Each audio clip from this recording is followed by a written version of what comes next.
ఒంటరి అయిన వాడు 1000 మంది అడును. హల్లెలూయా. ప్రతి 5 మనుషుల్లో 3 ఒంటరితనంతో బాధపడుతున్నారని రిపోర్ట్స్ చెప్తున్నాయి.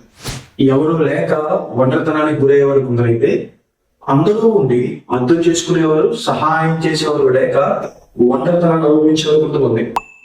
అయితే ఏ విధమైన ఒంటరితనం ఉన్నా మీరు వెళ్తున్నా, దేవుడు మాత్రమే తోడుగా ఉన్నాడు, దేవుడు మాత్రమే సహాయం చేస్తాడన్న విషయాన్ని ఎప్పుడు గుర్తుపెట్టుకోండి. ఒంటరిగా ఉన్న వారికి దేవుడు సమీపంగా ఉంటాడు. తండ్రి ఇంటి నుంచి ఒంటరిగా వచ్చేసిన ఈ యాకోబుకి దేవుడు తోడై ఉన్నాడు. తోడై ఉండి అత్యధికంగా దేవుడు ఆశీర్వదించాడు. 12 మంది కుమారులు, ఒక కుమార్తె, విస్తారమైన పశు సంపద, దాసులు, దాసీలు. దేవుడు బాబైన జనాంగంగా యాకోబుని మార్చాడు. నా అనుకున్న వారు, మీరు నమ్మిన వారి మిమ్మల్ని మోసం చేశారని ఒంటరితనం గుండా వెళ్తున్నారు. యోసేపుని సొంత అన్నలే తీసుకువెళ్ళి గోతులో పడేశారు, వర్తకులు కమ్మేశారు. అయితే దేవుడు మాత్రం యోసేపుని విడిచిపెట్టలేదు. దేవుడు తోడయ్యండి యోసేపుని ఉన్నతమైన స్థానంలో దేవుడు నిలబెట్టారు.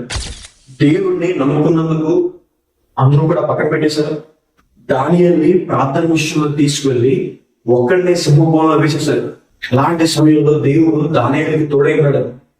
షడ్రక్, మేషక్, అబేద్నెగో విగ్రహానికి సాష్టాంగపడి నమస్కారం చేయలేదని దేవుడి కోసం నిలబడ్డారని అగ్నిగుండంలో వేసేశారు. కానీ దేవుడు మాత్రం వారికి తోడై ఉన్నాడు.